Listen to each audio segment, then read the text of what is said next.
The $200 billion laugh. In the year 2000, Blockbuster was the undisputed king of the world. They had 9,000 stores, 60 million customers, and made $6 billion a year. They didn't just rent movies, they owned Friday night. But inside a high-rise office in Dallas, a massive mistake was about to happen. Two guys from a struggling startup called Netflix walked in with a simple offer. Buy us for $50 million and we'll run your online business. The CEO of Blockbuster literally laughed them out of the room. He called them a niche business that would never last. That laugh was the most expensive sound in business history. Today, Blockbuster is a ghost, and Netflix is worth $200 billion. This is the story of how the king of video committed corporate suicide. Chapter 1. The Late Fee Trap. To understand why Blockbuster died, you have to understand how they made money. At their peak, Blockbuster made $800 million a year just from late fees. That's nearly 15% of their total revenue. They weren't in the movie business, they were in the late fee business. Then came Reed Hastings. Legend says he started Netflix because he was hit with a $40 late fee for Apollo 13. He realized that people didn't hate movies, they hated the experience of renting them. Netflix's secret weapon? No stores, no late fees, just a red envelope and a dream. But in 2000, they were losing $50 million a year. They were desperate. Chapter 2. The Meeting in Dallas.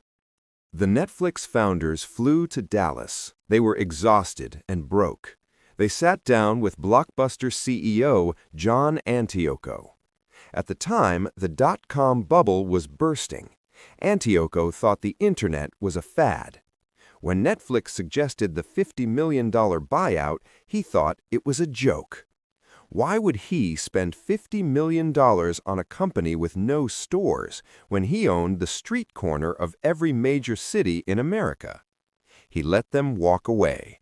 It was the ultimate Blockbuster move. Chapter 3. The Secret Enron Deal. After laughing at Netflix, Blockbuster knew they eventually needed to go digital, but they didn't want to do the hard work. So they made a deal with the devil.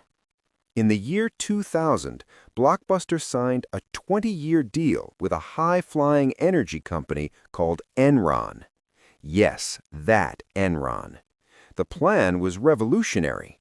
Enron would build a massive fiber-optic network to stream movies directly into people's homes, decades before high-speed internet was normal.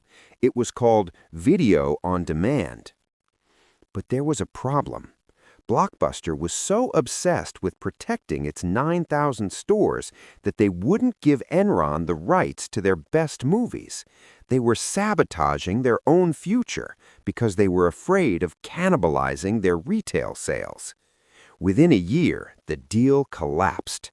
Enron filed for the biggest bankruptcy in history, and Blockbuster was left with empty shelves and a dying business model. By 2004, Netflix was booming, and Blockbuster finally panicked. They launched Blockbuster Online and did the unthinkable. They got rid of late fees. It was a disaster. Remember, late fees were 15% of their profit. By removing them, Blockbuster lost $200 million in a single year. Investors went into a frenzy. The legendary billionaire Icahn started a boardroom war to fire the CEO. In the middle of the chaos, Blockbuster's internal computers were still running on code from the 1980s. They were trying to fight a Silicon Valley tech giant with a pocket calculator. They were simply too big to move and too slow to survive. Chapter 5. The Last Store in Oregon. In 2010, Blockbuster filed for bankruptcy. One by one, 9,000 stores turned off their lights forever. Well, almost all of them. If you traveled to Bend, Oregon today, you'll find a miracle. One single Blockbuster store is still open. It's become a global tourist destination, a living museum of a time when Friday night meant driving to a store and hoping the new release was still on the shelf. The irony? You can now watch a documentary about that very store on Netflix.